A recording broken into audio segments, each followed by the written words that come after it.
Good afternoon. I hope you're not too tired at this point. I see familiar faces. I'm glad you're all here, and thank you for staying up this late. Okay, my topic, I was asked to discuss about leadership for urban development, but they asked me further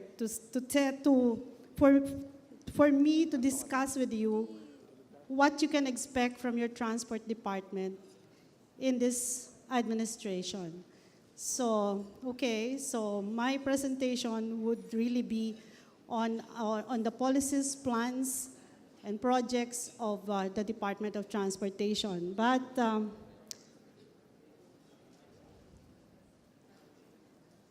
the title is Leadership for Urban Development through the lens of transport planning and development. Okay, I'm just quoting here Abraham Lincoln: the best way to predict the future is to create it. And to create it, we have to plan. And I think most of us would agree that that is the essence of our being planners, of our being environmental planner, to create the future. We just don't let it happen. We create it.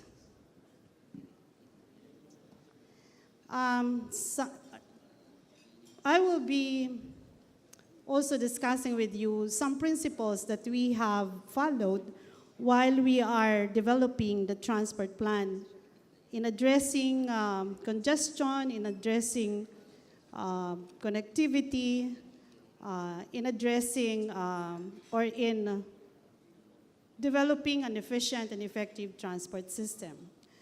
So we say that we have to focus more on moving people more than the vehicles. So I think you would agree with me that for the longest time, we equate transportation with the highways, with roads, with bridges. But that's just a part of transportation. We have also to plan for the moving part of transport. So maybe part of the reason why we have this congestion is because we have focused much on building roads and forgetting that we need to move people more than the vehicles. And in here, the urban sprawl that we are experiencing is really based on a car-centric model of development.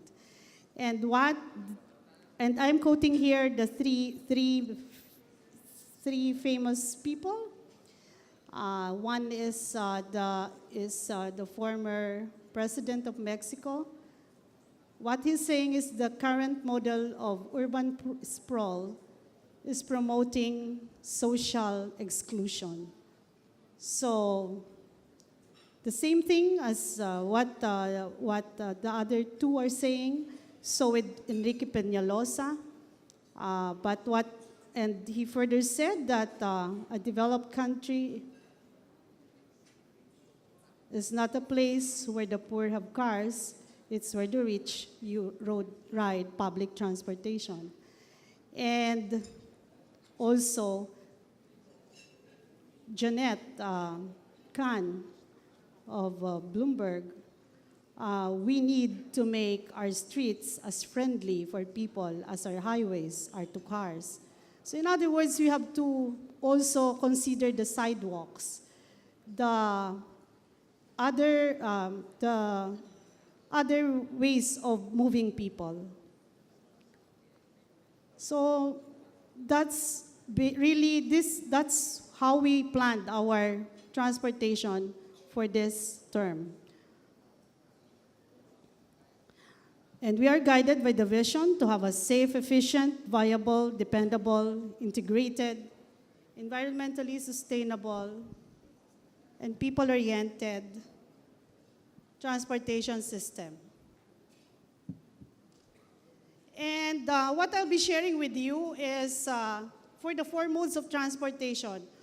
Although I am an Undersecretary for Road Transport and Infrastructure, I would also like to share with you the other information on the other modes of transport so that you'll have the whole picture of the transport development of the country. I may not be able to answer or to give or to dive into the specifics of the other modes of transport, but I think for now it is up to you it's really enough for you to know what the plans are of the Department of Transportation with regards to the other modes of transport. So for the road transport, of course we all know the congestion. And what we're saying here is congestion is not only in Metro Manila, but also now happening in other parts, in other high urbanized cities in the country. But let us discuss first Metro Manila. In Metro Manila, we have 2.35 million vehicles. And the vehicle density is 3,677 per square kilometer, which I understand is even higher than that of Singapore, Tokyo, and New York. We have 12.8 million trips daily in Metro Manila. And 69% of this, or near 70% of this 12.8 million trips are happening through public transportation. But based on the study, this 70% is just occupying 20% of the road, while 78% of the road is used by private cars. So that's why we have this 10 kilometer per hour average speed in Metro Manila. But from what I understand yesterday, we had like 19 kilometers per hour. That's yesterday.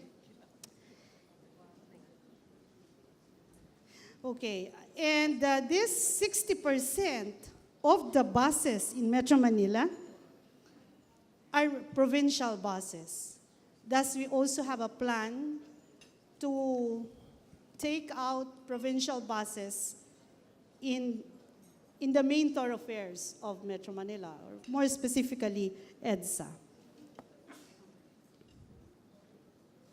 In Metro Cebu, we have a population of 2.85 million, land area of 1,062 square kilometers. It is said that 132 million peso worth of man-hours are wasted because of traffic congestion. In Metro Davao, also, they also are now experiencing traffic congestion. And maybe there are people who can confirm this. This is more because of inadequate network coverage or poor level of public transport service to some urban and rural barangays, complex route network because there are route duplication or route extension, and inadequate supporting infrastructures like absence of sidewalks, waiting sheds, bus stops, jeepney stops, terminals, and other components of an efficient public transport. Now, what are the key issues in the transport sector? In Metro Manila, there's, of course, you can see a congestion of private vehicles, the ineffective and uncoordinated traffic management, because in Metro Manila, traffic management, though rested with the MMDA, the other local government units are managing their own traffic in their cities. And this is because of the provisions of the local government code. So traffic management has become ineffective and uncoordinated. And also there are delays caused by vehicular accidents which in EDSA alone is numbering from 30 to 40 a day. So you can just imagine the delay that those incidents cause the traffic flow. Uncoordinated and or junction control, because there are many and there are several law enforcement or traffic enforcers on the road, illegal parking along roadside, unregulated road usage, undisciplined drivers and pedestrians on the streets, too many egress roads, and rapid increase of population and urbanization. These are the issues that we want to address when we decided on the measures that I will show you later. In the other cities, these are the key issues. The increasing rate of person trips because of increased urbanization, the lack of coordinating body to address metro-wide traffic congestion problems, because in the other metropolis, for example, in Metro Davao, in Metro Cebu, well, Metro Cebu has Sitong, but also has very limited power. Uncontrolled and limited issuance of franchise for public utility vehicles. Air pollution is an increasing problem. Undisciplined drivers and pedestrians on the street. So it's really everywhere. Large-scale use of motorcycles for public transport, known as a habal-habal, and sidewalk encroachment of vendors. Now, let me share with you also the policies that we are following in planning our transport system, especially in the urban areas. We're seeing that public transportation shall be given priority over private transportation, and that we give priority to high-capacity public transport system, especially in the high-density corridors or the major thoroughfares. Thus, this is how we are, how our hierarchy of modes of transport is illustrated. In the higher occupancy vehicle, this one, the high capacity public transport, such as the bus rapid transit. So later I will discuss with you what we have for the bus rapid transit. The buses, the minibus, jeepney and UV Express, and the PhilCab. The PhilCab, what we want to do with PhilCab is we want that eventually the tricycles will graduate to PhilCabs. Because I think you will agree with me that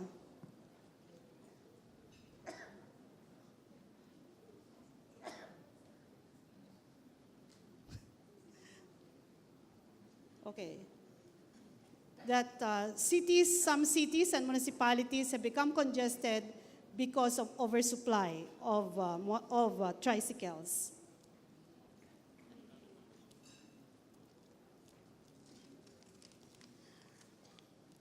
Okay, we are now taking a look at the provision of walkways, bikeways, for non-motorized transport, for walkolators, walkways, skywalks, all this, pedestrian facilities. So part of the program is really to modernize road-based public transport, and one of which is the bus reform program. Through the use of bus rapid transit, high-premium airport bus service, point-to-point bus service, and we are also looking at the loop service in areas where in areas which are like a business area. And this is how we plan to do BRT in Metro Manila. First is this one is line 1, which traverses Quezon Boulevard to Quezon Avenue. This one is the EDSA BRT, or now we call the Central Corridor BRT, which would complement the MRT3 along EDSA. And the third is the C5 BRT, and this one, the Ross Boulevard corridor. But this is still being studied on how best to do transportation in this corridor, as we see that this is also a tourist area. So maybe a different kind of public transport will be deployed here. Okay, for the line 1 Manila BRT, it consists of 12.3 kilometer BRT system, Manila City Hall to Quezon Memorial Circle, with 16 stations, with projected ridership of 291,500 per day. Timeline, we expect that we get this operational by 2021. Now we are procuring the detailed engineering design consultant to do the DED for this line. Next is the EDSA BRT. It's a 48.6 kilometer line with high-quality bus-based mass transport system and a pedestrian and bicycle greenway network. So it's not just BRT, but we are also planning bicycle lane, pedestrian walkways that will connect to this system. And this consists of 4 corridors, 1 in EDSA, 1 going to Ayala, this one, then Ortigas to Global City, and then another one to NAIA terminals. We expect that this gets operational by 2020. C5 BRT, this is still under FS, project study, but we see that this will be a 34.1 kilometer BRT corridor that will traverse C5, A. Bonifacio, Ortigas Avenue Extension, and Ortigas Avenue West, with 69 BRT stations, ITS, Bus Management Information System, Automated Fare Collection System, accessibility infrastructure, and again, greenways, pedestrian walkways, and bikeways. And this will be, we hope that this gets implemented by 2021.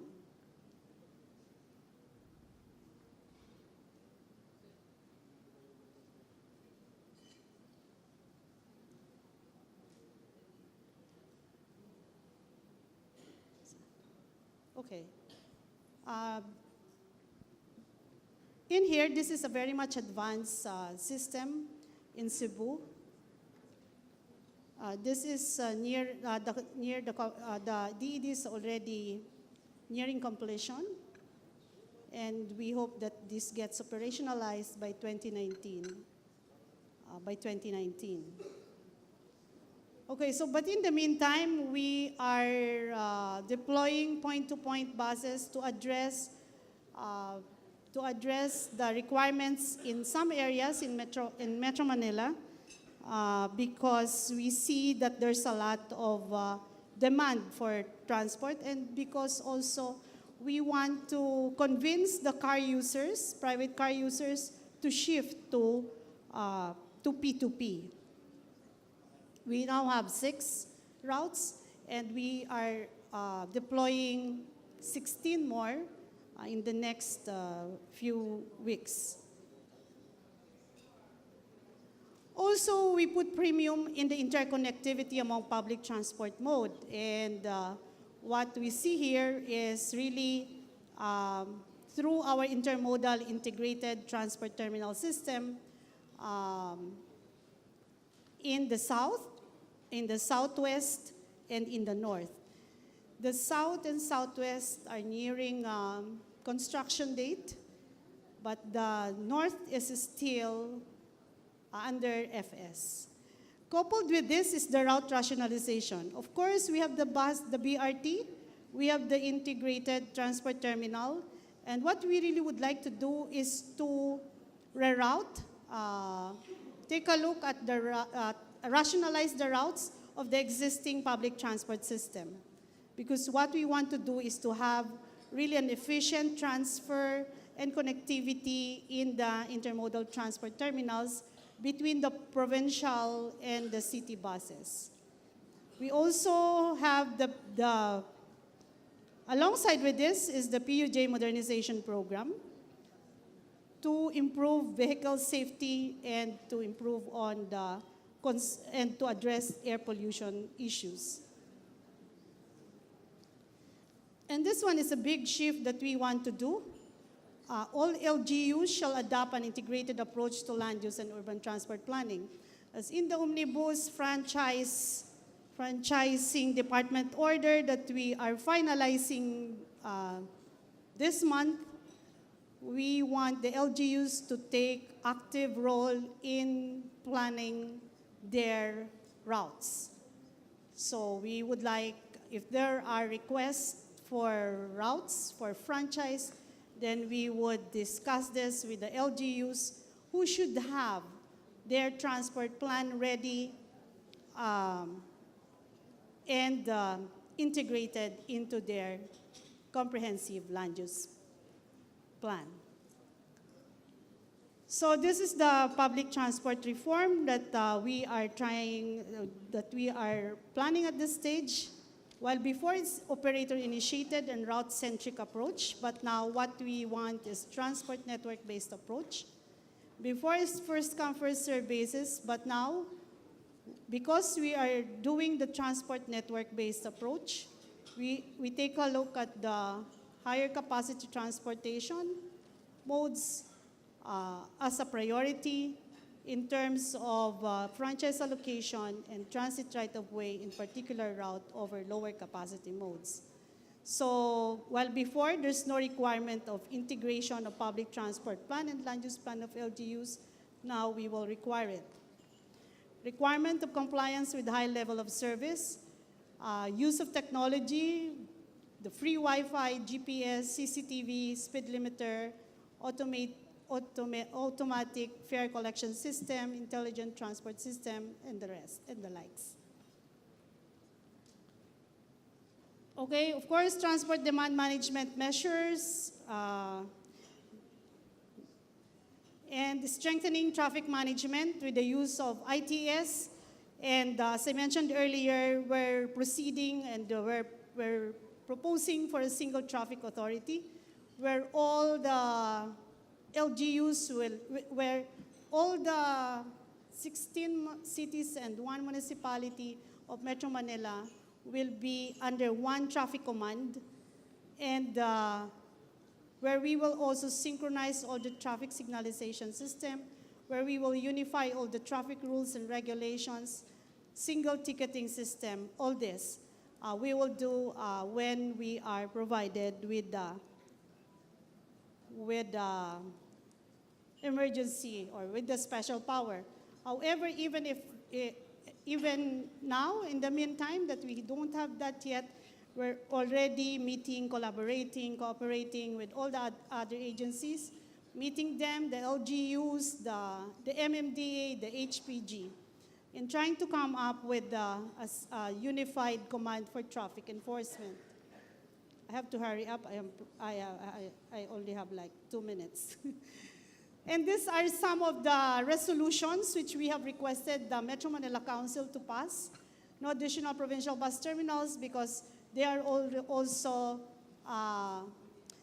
informed that they have to prepare for eventual moving out, observance of no sin, no south policy, total ban on tricycles, regulating the conduct of fun runs and other similar events in Ross Boulevard, and the endorsement of the special power by the Metro Manila mayors. Traffic measures, maybe you've heard this every day, or you're hearing this every day in the radio. No window of UVVRP, no weekday sale for malls along main thoroughfares, and the requirement of traffic management plans for sale events of malls.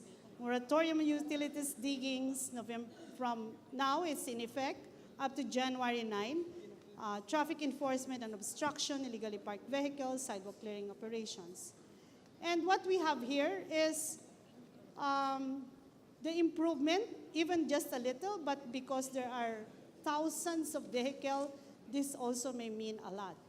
So you will see that, that there is an improvement in the travel speed, even if little, and travel time by car is decreasing, and but just very little but also in the bus. So that's northbound. This is southbound. Okay, so these are all the traffic violators that we have apprehended so far since July. You can see kung gaano kadami ang nag-illegal. And ano lang to, no? It's just a part. There's still many more. And marami ring makulit, pasaway. So these are all the motorist drivers that we have ticketed because they are obstructing, they are disregarding traffic signs, and the colorum sidewalk vendors for a total of 177,853. In Metro Manila alone, that's 34,530. Okay, ongoing projects, these are all with DPWH, and the plan really not to use rail and RoRo to move cargoes out of Manila, of the Port of Manila. In rail transport, you know this, the inefficiencies is shown here, the passenger unloading. These are the capacity improvement and expansion of mass transit system. There are a lot that is lined up.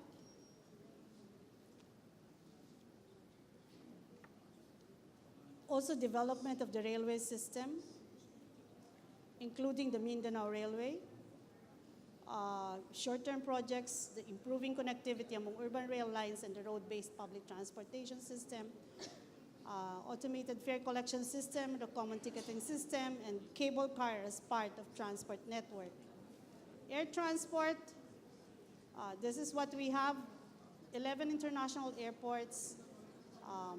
What we want to do is really PPP and to improve the services of regional airports, such as Davao, Iloilo, Bacolod, Laguindingan, Bohol, and nitrating of more regional airports so we can optimize the capacity of NAIA and also NAIA PPP and Clark International Airport.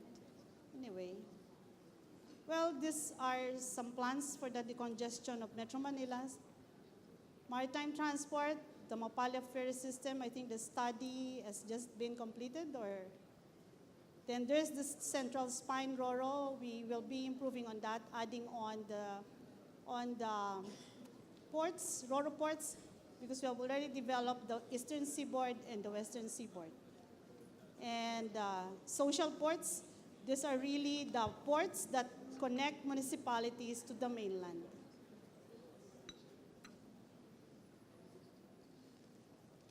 Development of Subic Clark as logistics hub. Maybe you have read also.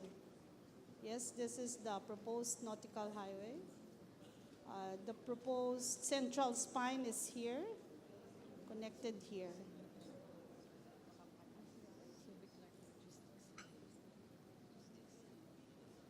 Well, suffice it to say that it's not true that we don't have a plan. We have a plan. And we have a plan to improve on our public, most especially the public transport system. Ayaw eh, babagal. Okay, so social port projects.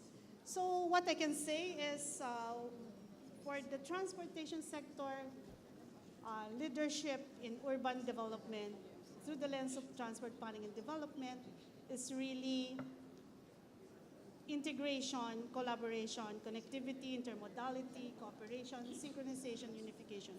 If you've noticed, I used these words while explaining all the different programs, all the different topics, all the different projects and programs of the transportation net system of the country. Yes.